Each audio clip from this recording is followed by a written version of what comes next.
علیہ وسلم نے ارشاد فرمایا 3 لوگ ہیں جنہیں دیکھ کے رب مسکراتا ہے۔ یا رسول اللہ صلی اللہ علیہ وسلم وہ کون کون سے؟ تو محبوب فرمانے لگے ایک وہ بندہ ساری مخلوق سوئی ہے، آدھی رات ہے، رات کا پچھلا پہر ہے، اس نے اٹھ کے وضو کر لیا، مصلی پہ کھڑا ہو گیا خدا کی یاد میں، فرمایا اسے دیکھ کے رب مسکراتا ہے جو اس کی شان کے لائق ہے۔ مسکراتا ہے اللہ۔ یہ تو سونے کا ٹائم تھا، یہ تو گہری نیند آنے کا وقت تھا، رات کا پچھلا پہر۔ رات پوے تے بے درداں نو نیند پیاری آوے تے درد منداں نو یاد سجن دی ستیاں وی آن جگاوے، اور ساون کی کالی راتوں میں جب بوندا باندی ہوتی ہے، وہ راتوں کو اٹھ اٹھ روتے ہیں جب خلقت ساری سوتی ہے۔ اللہ مسکراتا ہے۔ اور سننا میرے بھائی، میرے نبی پاک صلی اللہ تعالیٰ علیہ وسلم فرماتے ہیں جب مسلمان نماز کے لیے صفیں بناتے ہیں نا، ترتیب لگ رہی ہوتی ہے، اب اللہ کی بارگاہ میں کھڑے ہوں گے، قیام کریں گے، رکوع کریں گے، سجود کریں گے، فرمایا جب مومن صفیں بناتے ہیں تو رب دیکھ کے مسکراتا ہے، مسکراتا ہے۔ کمال ہو گئے عروج بندگی کا، جب بندے کو دیکھ کے رب مسکرائے، خدا بندے سے خود پوچھے بتا تیری رضا کیا ہے، مسکراتا ہے۔ اور میرے نبی پاک علیہ السلام فرماتے ہیں جب مجاہد جہاد کے لیے صفیں سیدھی کرتے ہیں، آج تو یہ رب کے نام پہ مرنے ہی آ گئے، یہ صفوں میں کھڑے ہوں گے، ترتیب سے لڑیں گے، ترتیب سے گلا کاٹیں گے کافروں کا یا شہادت لیں گے۔ فرمایا جب جہاد کے لوگ صفیں بناتے ہیں تو رب انہیں دیکھ کے مسکراتا ہے۔ کتنے نصیبوں والا وہ بندہ ہے جسے دیکھ کے مسکرا دیا۔ او یار کبھی تیرا بیٹا تیرے سامنے مسکرائے نا چھوٹا تو تیرا دل باغ باغ ہو جاتا ہے۔ تیری ماں بیمار کسی ایک دن صحیح طرح ہنس پڑے تو طبیعت خوش ہو جاتی۔ مجھے بتاؤ نا جس کا رب بھی اسے دیکھ کے ہنس پڑے، جو اس کی شان کے لائق ہے، کیا اس بندے کے نصیبیں ہیں، کیا اس کے مقدر ہیں۔ آپ اس مقام پر اپنے آپ کو لائیں۔ اب دیکھیں نا یہ حدیث آپ نے سن لی، اب ہم نے نا اس طرح صفحے نہیں بنانے جس طرح ساری دنیا، اب ذرا صفحے بھی شوق سے بنائیں گے، اب ذرا تھوڑا سا شوق پیدا کریں گے، بھئی یہ تو میں وہ کام کرنے لگا ہوں جسے دیکھ کے رب مسکراتا ہے۔ نبی پاک صلی اللہ علیہ وسلم نے فرمایا جب کوئی بندہ توبہ کرتا ہے نا،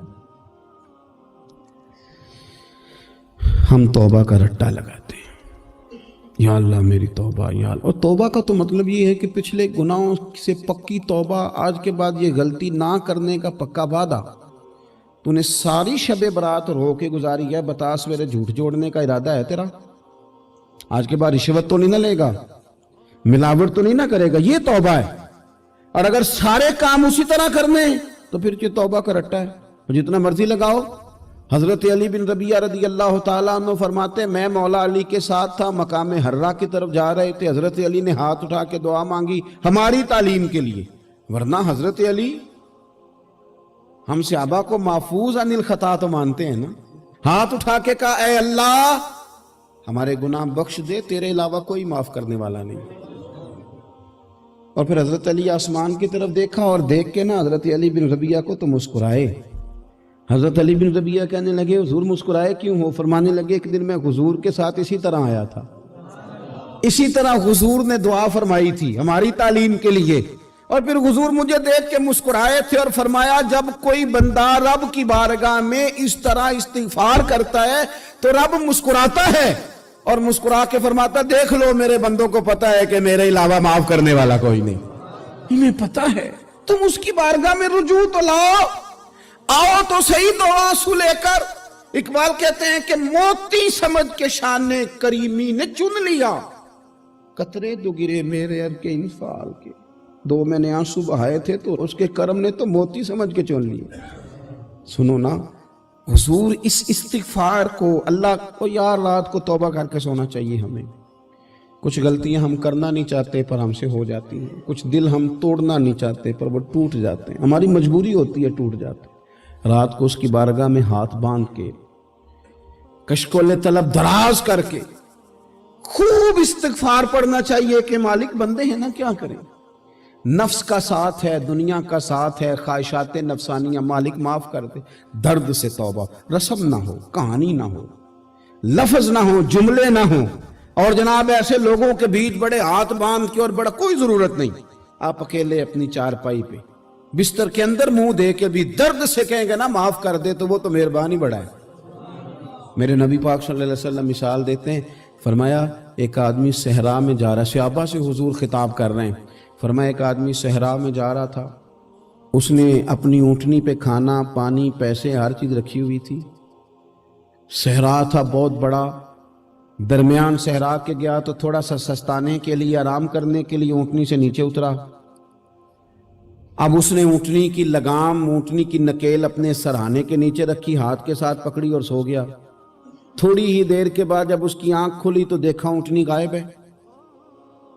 صحرا میں وہ پیدل نہ آگے جا سکتا ہے نہ پیچھے جا سکتا ہے، نہ دائیں نہ بائیں، کھانے کو روٹی نہیں، پینے کو پانی کا قطرہ نہیں، تھوڑا ادھر بھاگا ادھر بھاگا، تھک گیا۔ کریم محبوب فرماتے ہیں وہ پوری طرح نڈھال ہو گیا اور مایوس ہو گیا، معاذ اللہ، مایوس ہو کے دوبارہ اسی جگہ آ کے لیٹ گیا جہاں پہلے لیٹا تھا، انتظار کرنے لگا کہ اب موت ہی آئے گی، آخری وقت ہے، اب نہ میں پیدل یہ صحرا کراس کر سکتا ہوں، نہ پیچھے جا سکتا ہوں، نہ کھانا ہے نہ پانی ہے، سوائے موت کے کوئی سہارا نہیں۔ حضور فرماتے ہیں وہ رستے میں دوبارہ لیٹ گیا، اچانک اس نے رخ بدلا تو اونٹنی سامنے کھڑی تھی۔ حضور نے صحابہ سے پوچھا بتاؤ نا اسے بھلا کتنی کو خوشی ہوگی؟ یا رسول اللہ جسے نئی زندگی مل گئی ہے۔ آپ دیکھیں نا سارے ڈاکٹروں نے کہہ دیا کہ اس کے تو گردے معدہ جگر ہر چیز ختم ہے، گھر لے جاؤ خدمت کرو، ہر طرف پریشانی ہے۔ وہ بندہ بھی سمجھ گیا ہے کہ آخری وقت آ گیا، کل جاؤں پرسوں جاؤں، تیاری ہو گئی، سب لوگ آ گئے، باہر والے بھی آ گئے، یہ ماحول ایک عجیب رنگ اختیار کر گیا۔ اچانک ایک ڈاکٹر نے آ کے کہا نہیں نہیں غلطی لگ گئی تھی۔ مجھے بتائیے انداز کیا ہوتا ہے؟ بغیر دوائی کے بندہ اٹھ کے کھڑا نہیں ہو جاتا، او میں تو بچ گیا ہوں۔ نبی پاک صلی اللہ علیہ وسلم فرمانے لگے اس کی اونٹنی مل گئی، بتاؤ بھلا اسے کتنی خوشی ہوگی؟ یا رسول اللہ وہ تو دوبارہ دنیا میں آ گیا۔ حضور فرمانے لگے اسے کچھ بھی خوشی نہیں ہوئی۔ جب کوئی رب کا گناہگار بندہ آ کے توبہ کرتا ہے، رب کو اس سے کئی گنا زیادہ خوشی ہوتی ہے۔ میرا بندہ آ گیا ہے، میرا بندہ آ گیا ہے، میرے گھر آ گیا۔ اس نے آنسو بہائے ہیں، اس نے کہا اللہ میں تیرا ہی ہوں، تیرا ہی رزق کھاتا ہوں، تیری ہی زمین پہ رہتا ہوں، تیرے نام سے میری سانسیں چلتی ہیں۔ وہ آ گیا۔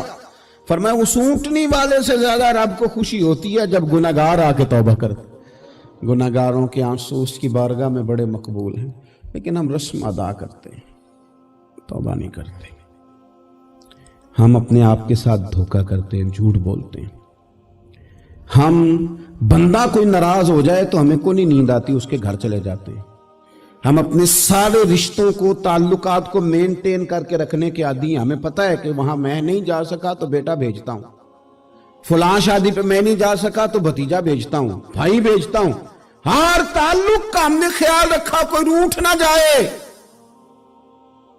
لیکن کمال ہے نا، یہ نہیں سوچا کہ اگر رب روٹھ گیا تو جب وہ روٹھ جائے نا تو سارے رشتے بھی بندے کے پاس موجود ہوں تو کوئی کارآمد نہیں ہوتا، پھر کروڑوں روپیہ جیب میں ہوں تو ڈاکٹروں کی دوائیاں اثر نہیں کرتی۔ وہ روٹھ جائے تو پھر انسان اس طرح سے پھسلتا ہے کہ بڑے بڑے اس کے پاس دروازے ہوتے ہیں پر کسی جگہ اس کا ہاتھ نہیں لگتا۔ خدا را سنو، نبی پاک صلی اللہ علیہ وسلم کے پاس مہمان آ گیا، بخاری مسلم ہے، حضور نے ازواج مطہرات کے گھروں میں پیغام بھیجا کچھ چیز ہے ضیافت کے لیے؟ یا رسول اللہ کچھ بھی نہیں، یہ دو جہاں کے شاہ ہیں اور پاس کچھ رکھتے نہیں، دو جہاں کی نعمتیں ہیں ان کے خالی ہاتھ میں۔ یا رسول اللہ کوئی چیز بھی نہیں۔ حضور نے صحابہ کے مجمع پہ نظر ڈالی، یا رسول اللہ صلی اللہ علیہ وسلم حکم ہو، تو حضور فرمانے لگے تم میں سے کوئی بندہ ہے جو اسے گھر لے جائے روٹی کھلائے؟ ایک صحابی اٹھے فوراً، حضور میں لے کے جاتا ہوں کھانا کھلاتا ہوں۔ فرماتے ہیں میرے گھر میں صرف بچوں کا کھانا تھا، یہ نہیں کہ فریزر بھرا ہوا ہے نعمتوں سے، صرف بچوں کا کھانا، یہ نہیں کہ کسی کو دے کے اپنی ہنڈیا پہ برتن دے لیا، صرف بچوں کا کھانا۔ کہتے ہیں گھر گیا، بیوی سے کہا کیا کیفیت ہے؟ کہنے لگی بچوں کی روٹی ہے۔ میں نے کہا بچے سلا دے، صبح ناشتہ کر لیں گے۔ تو کہنے لگی آپ کیا کھائیں گے؟ تو میں نے کہا نہ میں کھاؤں گا نہ تو کھائے گی، مہمان جو نبی پاک کا ہے۔ کہا اچھا اب ذرا تجویز دیکھو میاں بیوی کی سوجھی آپس میں. کہتے ہیں کھانا لگا دینا کیونکہ ایک آدھ بندے کا کھانا ہے. اپنی غربتوں کا ہر جگہ اظہار کرنا, رونا رونا. یہ دیکھو غربت کیسے چھپائی جا رہی. اس کو کہا نہیں کہ چل تو تھوڑا رحم کھا, تو آیا ہے تو تھوڑا رحم کھا, یہ نہیں کہا. کہا اٹھ کے نا تو کھانا رکھنا اور اٹھ کے نا چراغ ٹھیک کرنے کے بہانے بجھا دینا. ہم دنیا والوں کے سامنے کیوں اپنے دکھ بیان کریں؟ ہم جو کہیں گے رب رسول کی بارگاہ میں کہیں گے. تو نا چراغ ٹھیک کرنے کے بہانے. اہلیہ اٹھی, کھانا دینے کے بعد چراغ ٹھیک کرنے کے بہانے بجھا دیا. خامد بھی ہاتھ چلاتے رہے, بیوی کبھی برتن رکھتی کبھی اٹھاتی, پتہ چلے کہ کھانا کھا رہے ہیں. کھانا کھایا جا رہا ہے. کہتے ہیں مہمان پیٹ بھر کے کھانا کھا گیا. یہ کام ہوا رات کے اندھیرے میں. اس وقت ہوا جب چراغ بھی بند تھا. اس وقت ہوا جب کوئی دیکھنے والا نہیں تھا, کسی پڑوسی کو بھی خبر نہیں تھی. فرماتے ہیں صبح کے اجالے میں اس مہمان کو لے کے مسجد نبوی میں نے قدم رکھا تو نبی کریم نے فرمایا رات جو تم نے کام کیا ہے نا اسے دیکھ کے میرا رب بڑا مسکرایا ہے. اللہ بڑا مسکرایا ہے. اللہ